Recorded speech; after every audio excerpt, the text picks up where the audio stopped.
Yesu ashimwe. Gloire à Jésus. Nongeye kubasuhuza mu izina rya Yesu Kristo. Je vous salue encore une fois dans le nom de Jésus-Christ. Tugiye kuganira ku ijambo ry'Imana. Nous allons parler sur la parole de Dieu. Ijambo musanzwe mwumva cyangwa se mwumvishe kenshi. C'est une parole que vous avez l'habitude d'entendre ou que vous avez entendue souvent. Ariko uyu munsi ryongere ribabera umuti w'ubuzima bwo kumenya Imana. Mais qu'aujourd'hui elle soit encore un remède pour vous, pour que vous connaissiez encore Dieu. Umutwe w'amagambo uravuga Le thème dit Yesu niwe nzira yo kumenya Imana. Jésus, c'est le seul chemin de connaître Dieu. Utari muri Yesu kumenya Imana biragoye. Si tu n'es pas en Jésus, il est difficile pour toi de connaître Dieu. Ndaza kubaha ingero nyinshi turebye ubuzima bwa buri munsi. Je vais vous donner plusieurs exemples de la vie quotidienne. Yesu ni urukundo rw'imbabazi muri twe. Jésus, c'est l'amour et la compassion en nous. Tutari muri Yesu nta mbabazi ziri muri twe. Si on n'est pas en Jésus, on n'a pas de compassion en nous. Nta n'imbabazi dutanga muri twe. Et nous ne pardonnons pas. Ntitunazihabwa. Et on ne nous pardonne pas. Kuko niho hari ubuzima. Parce que c'est là où se trouve la vie en Jésus. Niho tubonera inzira itugeza ku Mana. C'est là où nous avons la voie qui nous mène à Dieu. Ndaza kubereka ibyo ducamo mu buzima bwa buri munsi. Je vais vous démontrer des choses dans lesquelles nous passons dans notre vie quotidienne. Bitwereka itandukaniro ryo kumenya icyiza n'ikibi muri Yesu. Qui nous donne la chance de connaître le bien et le mal en Jésus. Kuva umwana w'umuntu yacumura ku Mana. Depuis que l'homme a péché contre Dieu. Kugeza uyu munsi kuva muri Eden. Jusqu'aujourd'hui, depuis le jardin d'Éden jusqu'aujourd'hui. Umwana w'umuntu ntiyigeze yemera ko ari umunyantege nke. L'homme a toujours refusé d'accepter ses faiblesses. Nicyo kibazo dufite kugeza uyu munsi. C'est le problème que nous avons jusqu'aujourd'hui. Mu itorero, dans l'église, mu miryango yacu, dans nos familles, no mu kazi dukora. Et dans nos préoccupations quotidiennes. Uko Adamu na Eva bategeze baca bugufi imbere y'Imana niko na n'uyu munsi bamwe batemeye Yesu ko ari we nzira tutaremera guca bugufi. La façon dont Adam et Ève ont refusé de s'humilier devant Dieu, c'est la même façon d'aujourd'hui que les gens ont de ne pas accepter Jésus comme seul chemin qui mène à Dieu parce qu'ils ont l'orgueil en eux. Kuko Imana icyo yakoze ko ari kugira ngo impamvu itabiciye muri Eden. Parce que, en fait, la raison pour laquelle Dieu ne les a pas tués dans le jardin d'Éden après qu'ils aient péché, Dieu voulait qu'ils aient la conscience en leur cœur, même à l'extérieur d'Éden, mais ça n'a pas été possible jusqu'aujourd'hui. C'est pour ça que quand tu vas dans l'Ancien Testament, tu vois beaucoup de violence dans la Bible. Parce qu'il a toujours été difficile pour le Fils de l'homme d'être obéissant à Dieu de son plein gré. Et c'est pour ça que Dieu a envoyé Jésus-Christ. Pour qu'en lui nous trouvions la force et la compassion et le pardon.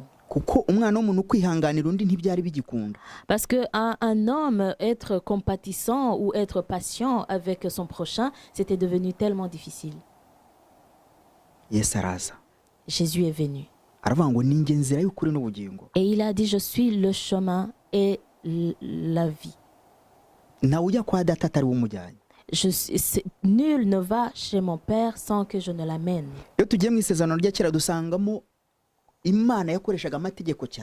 Quand nous allons dans l'Ancien Testament, nous nous rendons compte que Dieu utilisait beaucoup de règlements, beaucoup de lois. Mais dans le Nouveau Testament, Jésus vient pour soutenir la loi, mais dans le pardon. Mais normalement, la loi n'a pas de pardon. La loi est la loi. Elle est respectée telle qu'elle est. Mais quand Jésus est venu, Il se tenait à la fois dans la loi mais aussi dans le pardon. Pour qu'il puisse ramener l'homme à Dieu. C'est pour ça qu'il a dit je suis le chemin, la vie et la vérité. Il a dit moi et le Père nous sommes un.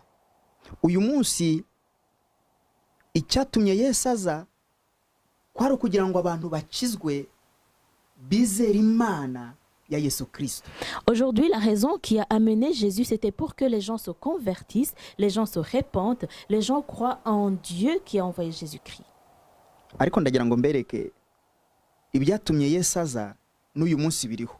Mais je voudrais te dire que les raisons qui ont amené Jésus existent toujours. Il y avait beaucoup de péchés à cette époque-là. Il y avait beaucoup de violence à cette époque-là. Mais aujourd'hui, c'est toujours le cas.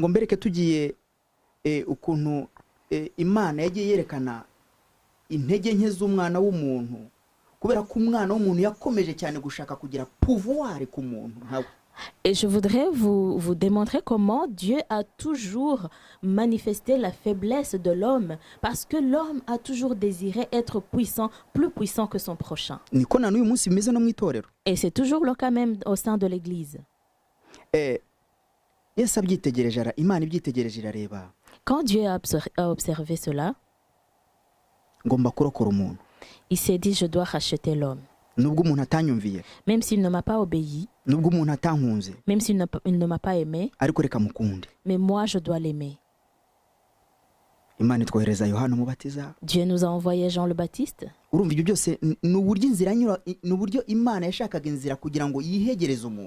Tout ça, c'était des voies par lesquelles Dieu passait pour approcher l'homme. Pour que le pardon revienne à l'homme. Et ce n'était pas facile jusqu'aujourd'hui.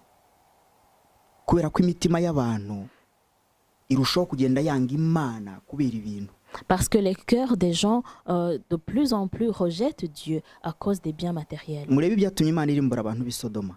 ce qui a fait que Dieu a exterminé les gens de Sodome et Gomorrhe. Regardez les raisons qui ont poussé Dieu à exterminer les gens à l'époque de Noé. Et ces choses existent jusqu'aujourd'hui.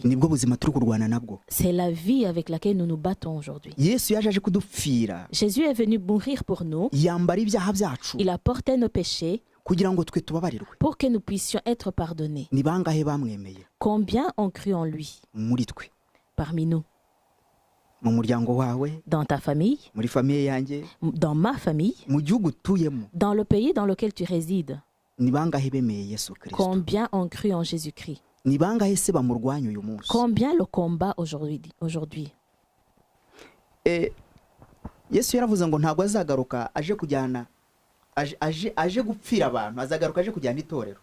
Jésus a dit je ne reviendrai plus pour mourir pour les gens, je reviendrai pour ramener mon église. Mais il a dit les signes qui vont vous démontrer la venue de Jésus-Christ.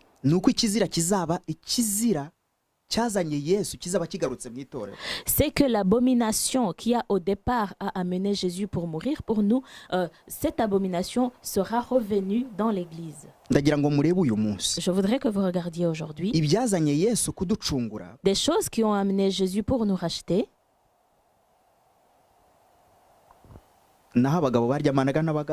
C'était l'homosexualité, le lesbianisme. Il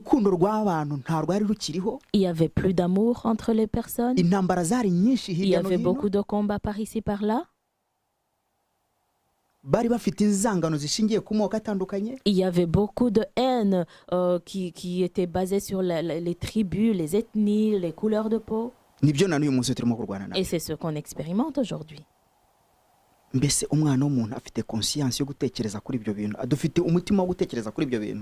que l'homme est vraiment conscient de sa situation actuelle?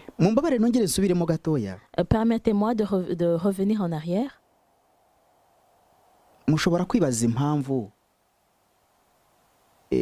Imana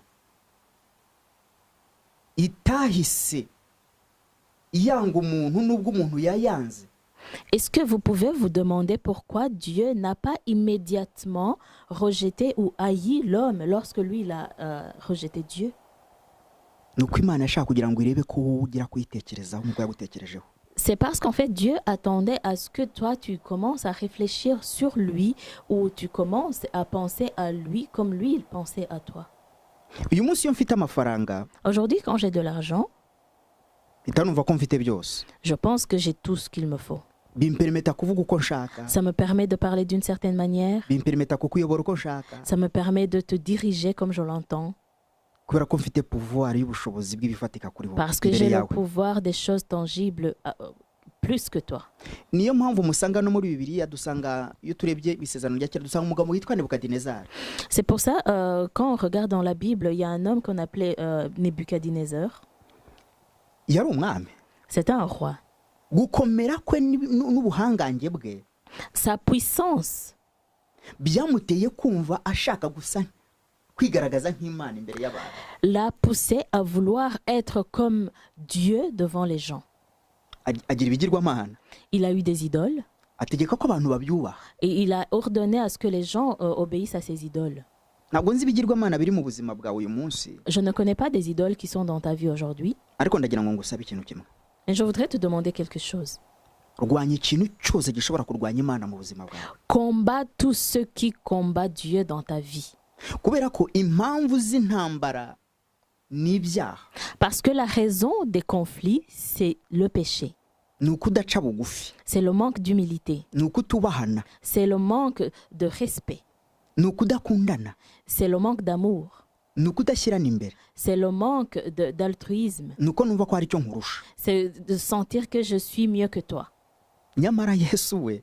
Mais Jésus, lui, yaje atwereka ko turi umwe nawe. Il est venu pour nous démontrer que nous sommes un avec lui. Il s'est tellement humilié et il ne considérait personne mieux que l'autre. Et je voudrais que tu observes dans l'église aujourd'hui, il y a de l'hiérarchie. Il y a des gens très importants et d'autres qui sont moins importants. Mais tout cela ne témoigne pas de Dieu. Non. C'est l'amour qui devrait être notre identité.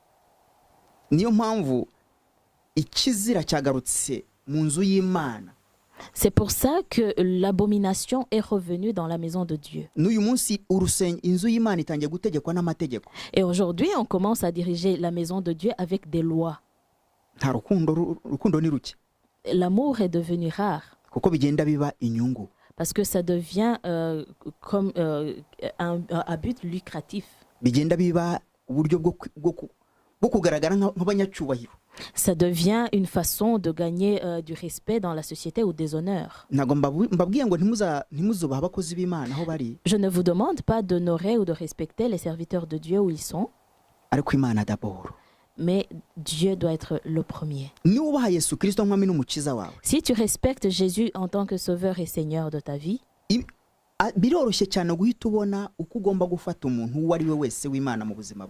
te sera très facile de voir et de comprendre comment tu dois considérer tout être humain dans ta vie.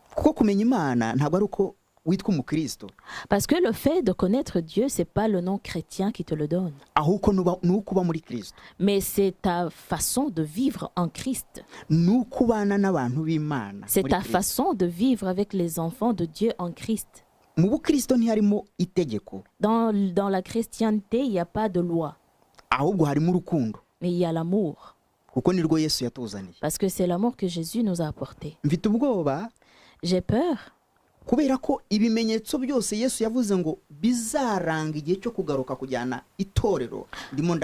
Parce que les signes que Jésus avait énumérés qui précéderont sa venue quand il reviendra chercher son église, je suis en train de voir ces signes. Et il avait dit que l'amour sera rare, que les gens aimeront beaucoup l'argent, les gens se détesteront. Entre mari et femme, il n'y aura pas d'amour. ngo n'umubyeyi azaba atagikunda umwana we. Même les parents n'auront plus d'amour envers leurs enfants. ibizira bizaba ari byinshi mu itorero. Les abominations seront nombreuses dans l'église. ni igiki mutabona uyu munsi? Qu'est-ce que vous ne voyez pas ngo aujourd'hui? intambara zaba, ngo ishyanga rizatera irindi, Il y aura des conflits entre les pays voisins. ngo hazaza indwara z'ibyorezo. Il y aura des pandémies. ni iki mutabona uyu munsi? Qu'est-ce que vous ne voyez pas aujourd'hui? inshuti z'Imana, Amis de Dieu, Yesu niwe nzira. Jésus c'est le chemin. ntawe ujya kwa data ku Mana atari we umujyanye. Personne ne peut aller chez Dieu sans passer par Jésus. nitudaca bugufi, Si nous ne nous humilions pas, ibitugoye ni byinshi muri ubu buzima. il y a beaucoup de difficultés dans cette vie. intambara ni nyinshi, Il y a beaucoup de conflits. ibibazo ni Il byinshi, y a beaucoup de problèmes. ingorane ni nyinshi Il y a beaucoup de difficultés mu miryango, dans les familles, mu bihugu dutuyemo. dans les pays dans lesquels nous nta résidons. tolerance ikiriho Il n'y a plus de tolérance kubera urukundo ruri kugenda rugabanuka. parce que l'amour se raréfie. urukundo ruri kugenda ruca mu nyungu, muri entere. L'amour est devenu quelque chose à but lucratif. ntabwo bikiri natireri. Ce n'est plus l'amour désintéressé. ndabasabye Je vous demande tugaruke ku Mana. de revenir à Dieu. tujye gusoma umurongo umwe muri Bibiliya. Nous allons lire un passage dans la Bible. turajya muri Matayo. Nous allons dans le livre de Matthieu. tuhasome umurongo umwe gusa. Matayo 11 Nous allons lire dans l'évangile de Matthieu 11, chapitre 11, umurongo wa 28. verset 28. haravuga ngo mwese abarushye n'abaremerewe muze munsange ndabaruhura. Venez à moi, vous tous qui êtes fatigués et chargés, et je vous donnerai du repos. Imana idufashe cyane. Que Dieu nous aide beaucoup. ninde uturuhura imiruho dufite? Qui peut nous décharger? Qui peut nous donner du repos? ninde ufite sharije y'ubuzima bwawe? Qui a la charge de ta vie? reka nkubwire, Je vais te dire une chose. nta pasiteri uzakuruhura, Il n'y a aucun pasteur qui va te donner du nta repos. porofeti Il n'y a uzakuruhura, aucun prophète qui va te donner du repos. nta mubyeyi, Il n'y a aucun parent. nta Il muvandimwe, n'y a aucun frère. nta nshuti. Il n'y a aucun ami. ni umutima wawe n'Imana. C'est entre ton cœur et Dieu. nta mafaranga. Il n'y a pas d'argent, une somme d'argent. umutunzi yagezeho igihe agerageresha Imana Yesu amafaranga. Et un jour, un homme riche a même testé ou tenté Jésus avec de l'argent. ariko amafaranga ntatanga ubugingo. Mais l'argent ne donne pas la vie éternelle. icyubahiro ntigitanga ubugingo. L'honneur ne donne pas la vie éternelle. bidupermeta kubona ibyo dukeneye mu isi, Ça peut nous permettre de vivre ce dont nous avons besoin dans cette vie ariko terrestre, ntibiduhesha ubugingo. mais ça ne va pas nous donner la vie éternelle. ni iki twakora ngo ubuzima buhinduke? Qu'est-ce que nous pouvons faire pour changer notre vie? ni iki twakora ngo ubwami bw'Imana buze muri twe? Qu'est-ce que nous pouvons faire pour que le royaume de Dieu arrive dans notre vie? ntabwo ari izina bakwita, Ce n'est pas le titre qu'on te donne. no, ahubwo ni uko wiyumva muri wowe mu mutima. C'est la façon dont tu te sens dans ton cœur. ubwami bw'Imana ntiburi kure yawe. Le royaume de Dieu n'est pas loin de toi. ndabingingira ikintu kimwe, Je vous supplie pour quelque chose. gusoma Bibiliya Lisez la Bible. uhereye mu itangiriro À partir de la Genèse ukageza muri Apocalypse. jusqu'à l'Apocalypse. aho ngaho ntuzabonera amavuta aguhuza n'Imana. C'est là où tu vas trouver l'onction qui te réunit avec Dieu. ijambo ry'Imana riravuga La parole de Dieu dit ngo ibitabo bizafungwa, que les livres seront fermés, insengero zizafungwa. les églises seront fermées. ariko ndagira ngo nkubwire ngo uri itorero ry'Imana. Mais je voudrais te dire que c'est toi l'église de Dieu. injira mu nzu yawe aho uri. Entre dans ta maison où tu te trouves. uyu munsi dufite indwara zitubuza no kujya muri ma-eglise. Aujourd'hui, il y a même des pandémies qui nous empêchent de nous réunir dans des églises. ni bya bitabo bitangiye gufungwa. Et ce sont les livres qui commencent à être fermés. soma ijambo ry'Imana. Lis la parole de Dieu. nutanaryumva ubwira Imana ati nsobanurira, Et si tu ne comprends pas ce que tu lis, demande à Dieu de t'expliquer. kuko hari aho tuzagera ntibibe bigikunda ko n'insengero tuzinjiramo. Parce qu'il y aura un certain moment où on ne pourra même plus entrer dans des églises du tout. ndabingenze, Je vous en prie. uyu munsi inyigisho ziri muri enteri z'abigisha. Aujourd'hui, les enseignements sont devenus des gagne-pains des enseignants. ndabasaba ngo mushake ubwami bw'Imana muri mwebwe ubwanyu. Mais je vous supplie, je vous conjure de chercher le royaume de Dieu à l'intérieur de vous. uko mushakira Imana mukurikije uko abantu bababona ntago muzayibona. Parce que si tu cherches Dieu suivant l'exemple que les gens te donnent, tu ne le trouveras pas. ntago bikunda. Ça ne marche pas. abantu benshi baramanipira ijambo ry'Imana. Beaucoup de gens manipulent la parole de Dieu. Ntago ndi umuhanga. Je ne suis pas plus sage que les autres. Ariko ndashaka kubasaba ikintu kimwe. Mais je voudrais vous demander quelque chose. Injira muri Bibiliya wowe ubwawe. Entre dans la Bible toi personnellement. Usaba Imana ati nyigisha. Demande à Dieu de t'enseigner. Nyigisha kumenya ibyanditswe. Instruis-moi de connaître tes préceptes. Bibiliya ni ijambo. La Bible c'est la parole. Ariko uri ubuzima bw'ubugingo. Mais toi tu es la vie et la vie éternelle. Ariko uri itorero ry'Imana. Toi tu es l'église de Dieu. Imana yaje ishaka wowe. Dieu est venu à ta recherche spécialement. Ukusa ukuteye. La façon dont tu es, ton physique. Aho uri. Où tu es. Ukuvuga. Ta façon de parler. Niko Yesu yaje gushaka. C'est tel que tu es que Jésus est venu te chercher. Icyo Yesu yaje arwanya muri wowe. Ce que Jésus est venu combattre en toi. Nicyo umwanzi yaguhamagariye kwinjiramo. C'est ce que le diable a appelé en toi. Nicyo yagusizeho. C'est ce que le diable a mis sur toi. Ariko icyo Imana ishaka. Mais ce que Dieu veut, c'est de te purifier. Niyo mpamvu mbinginga. C'est pour ça que je vous en prie. Ubwami bw'Imana ntiburi kure yawe. Et en vous disant que le royaume de Dieu n'est pas loin de toi. Ntabwo uzabusanga mu rusengero. Le royaume de Dieu ne se trouve pas dans une église quelconque. Ntabwo uzabusanga ahantu hariho hose quelque part. Elle ne se trouve pas quelque part ailleurs. Buri iruhande rwawe muri wowe. Et le royaume de Dieu est en toi. Reka mbabwire ngo Imana ishoboye ibyo tudashoboye. Je voudrais vous dire que Dieu peut tout ce que nous ne pouvons pas. Tugiye kongera tujye muri Matayo. Allons toujours dans l'évangile de Matthieu. Turasoma umurongo umwe. Matthieu 15. Nous allons lire un seul verset de Matthieu chapitre 15. Ndagira ngo ngusabe kumenya ibintu bibiri. Je voudrais te demander de connaître deux choses. Gusoma Bibiliya. Lire la Bible. No gutekereza kuri Bibiliya. Et méditer sur la Bible. Icya gatatu. Troisièmement. Ndagira ngo urebe. Je voudrais que tu regardes. Ibigukikije uruhande rwawe. Que tu observes ton entourage. Kuko Yesu yavuze ngo muzabamenyera ku mbuto zabo. Parce que la Bible, Jésus a dit, vous les reconnaîtrez par les fruits qu'ils porteront. Suko nzi kuvuga cyane. Ce n'est pas parce que je suis le plus éloquent. Suko nemewe cyane. Ce n'est pas parce que je suis le plus accepté. Ahubwo nuko ijambo ry'Imana ndirimo neza. Mais c'est parce que je suis dans la parole de Dieu et correctement. Ibi bihe turimo birasa n'ibihe by'abafarisayo barwanya Yesu. L'époque dans laquelle nous nous trouvons ressemble à l'époque des pharisiens quand ils combattaient Jésus. Niyo mpamvu ndi gutekereza ko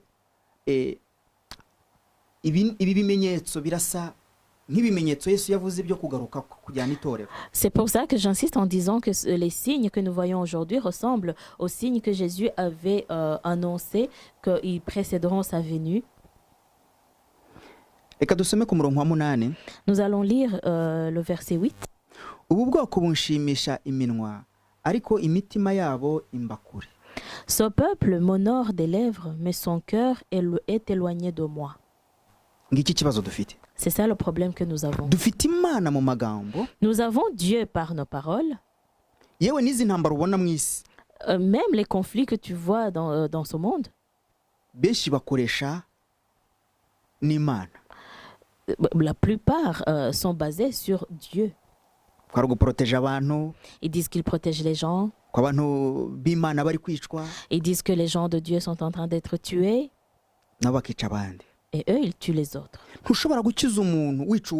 Tu ne peux pas sauver quelqu'un en tuant quelqu'un d'autre. Ça ne marche pas. Dieu ne peut pas sauver en tuant. Ne proclamons pas Dieu par nos lèvres seulement alors que nos cœurs sont éloignés de lui. Je sais que ce n'est pas facile. Mais c'est ce dont Dieu veut de nous. C'est que toi et moi nous réfléchissions sur ce que nous disons. Dieu observe le cœur, mais les gens observent l'extérieur. Les gens considèrent l'entourage, mais Dieu considère ton homme intérieur. Est-ce que ce que tu dis correspond à ce que tu fais? C'est pas le monde qui a un problème, mais c'est l'homme qui est dans le monde qui a un problème. Le ciel n'a pas un problème, mais c'est des pèlerins qui vont au ciel qui ont un problème. Le monde est sous pression. Satan n'a peur de personne.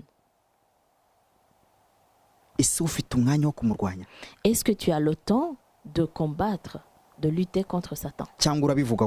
Ou tu en parles tout simplement? Ou tu as entendu parler de ça? Que Dieu vous aide. Nous allons prier Dieu. Je vais vous demander ta façon de parler, ta façon de prier et de chanter, de prêcher, de te comporter. Demande à Dieu, est-ce que tu es avec moi? Qu'est-ce que je peux changer? Je sais que Dieu va te parler en tout.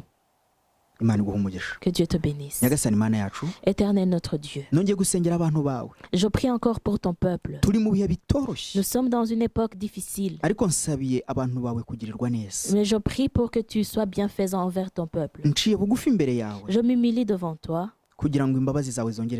pour que ton pardon et ta compassion reviennent. Les signes qui précéderont ta venue, c'est la guerre, c'est la haine.